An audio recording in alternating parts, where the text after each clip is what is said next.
Bradley Barcola en route pour Liverpool, c'est l'info choc de la soirée. Barcola sur le départ du Paris Saint-Germain malgré un statut de remplaçant en fin de saison dernière avec le Paris Saint-Germain. Bradley Barcola jouit toujours d'une très belle cote en Europe et Liverpool en fait notamment l'un de ses objectifs. En ce mois d'août, l'excellente saison réalisée par Bradley Barcola avec 21 buts et 21 passes décisives, toutes compétitions confondues, n'est pas passée inaperçue auprès des cadors européens.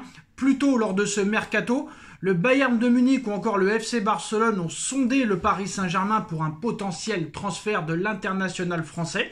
En vain, le club parisien va devoir une fois de plus résister à l'assaut d'un cador européen puisque l'équipe ce soir nous apprend que Liverpool fait de Bradley Barcola l'une de ses cibles prioritaires en ce mois d'août, fin de mercato. Liverpool cible le Parisien Bradley Barcola et n'en a pas fini avec son mercato de folie à la recherche d'un élément offensif de plus après les transferts de Florian Wirtz et d'Hugo Ekitike. Les Reds de Liverpool avaient initialement ciblé Alexander Isak. Problème, Newcastle est inflexible et a refusé plus de 120 millions d'euros de Liverpool pour son international suédois. L'état-major de Liverpool a compris qu'il serait difficile de faire changer d'avis les Magpies.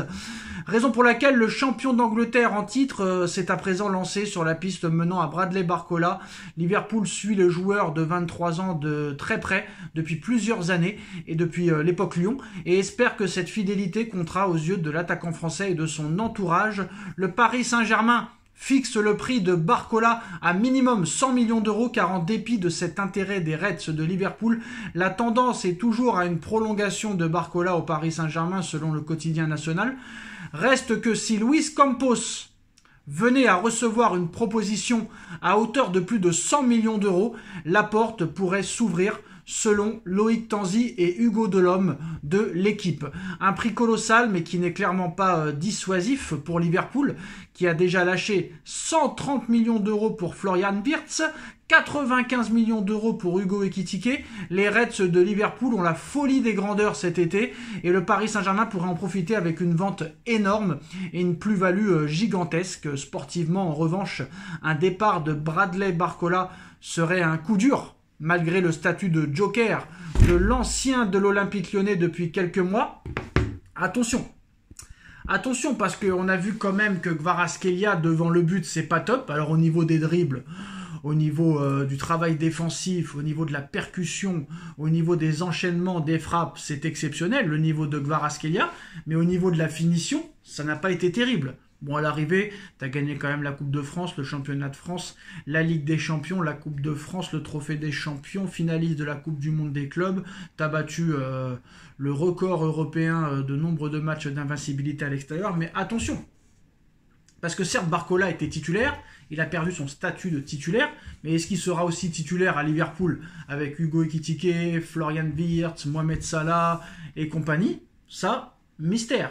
Mais attention, si tu fous Barcola dehors et que Kvaratskhelia n'est pas aussi bon que Paris l'a prévu, ça pourrait coûter cher. C'est sûr. Ça pourrait coûter très cher. Alors pour l'instant, Paris attend. Paris va parler avec le joueur sans doute. Mais Paris veut minimum 100 millions d'euros. Voire 105, voire 110. Donc je pense que ça va être un feuilleton long. Et ce qu'on apprend, l'équipe nous apprend que si Barcola quitte le Paris Saint-Germain pour Liverpool pour plus de 100 millions d'euros, Paris pourrait foncer sur Alexander Isak de Newcastle, sachant que Liverpool a laissé tomber le dossier. Paris pourrait tenter sa chance sur ce dossier. Paris a toujours en ligne de mire le Vinicius Junior. On va voir ce que ça va donner dans les prochaines semaines. Mais Paris pourrait jeter son dévolu sur Alexander Isak et proposer plus de 120 millions d'euros à Newcastle, pour le recruter. Ça va être très compliqué de déloger Alexander Isak de Newcastle, mais sachant que Paris, même sans aucun départ offensivement, cherchait déjà un joueur offensif. Alors là, si Barcola part, c'est sûr et certain que Paris va devoir recruter un joueur offensif supplémentaire. Et si Barcola s'en va pour plus de 100 millions d'euros, Paris va jeter son dévolu sur Alexander Isak et proposer une somme avoisinant les 120 à 130 millions d'euros. Alexander Isak est suivi depuis plus de 2 ans par Luis Enrique. Pour l'instant, Liverpool est inflexible. Il n'ira pas au-delà de 120 millions pour Isak. Newcastle demande une folie. Il demande plus de 150 millions d'euros. Ça va être très compliqué de déloger Alexander Isak. Donc je pense que cette fin de mercato du côté du Paris Saint-Germain va être très très très chaude. Parce que le dossier Zabarnyi, le dossier Lucas Chevalier étant suspendu, Paris a de nombreuses liquidités. Il n'y a toujours pas de départ, donc on ne comprend pas réellement le projet du Paris Saint-Germain. Est-ce que Luis Enrique veut repartir avec le même effectif en se disant « Bah regardez, là vous critiquez, mais l'année dernière on a tout gagné, à part la finale de la Coupe du Monde des clubs. Pourquoi on ne pourrait pas le refaire cette saison ?» Après, voilà, c'est pas évident de faire les mêmes saisons tous les ans, même si le Real Madrid l'a déjà fait. Le Real Madrid est resté 3 ans sans recruter et ils ont gagné 3 fois la Ligue des Champions d'affilée. Donc voilà, si Paris continue ses bonnes prépas physiques, avec les bons médecins, les bons adjoints, les bons kinés, il risque pas d'y avoir de problème. Mais moi je pense quand même qu'il faut un renfort défensif, il faut peut-être un nouveau gardien, et 1 voire 2 joueurs au milieu de terrain ou offensivement. Apparemment, Luis Enrique est agacé de ce mercato. Il voulait Zabarnyi déjà pendant la Coupe du Monde des clubs, il l'a pas eu. Après on lui a promis Zabarnyi pour la reprise de l'entraînement aujourd'hui, il ne l'a pas. Chevalier, il le voulait pour le match contre Tottenham, il ne l'aura pas. Donc, est-ce qu'il commence à y avoir de l'eau dans le gaz entre Luis Campos et Luis Enrique? Parce que Luis Enrique lui a dit à Campos, je veux Zabarnyi, je veux Lucas Chevalier et je veux un joueur offensif. Il n'a rien eu. Et pourtant, Paris a de très gros moyens.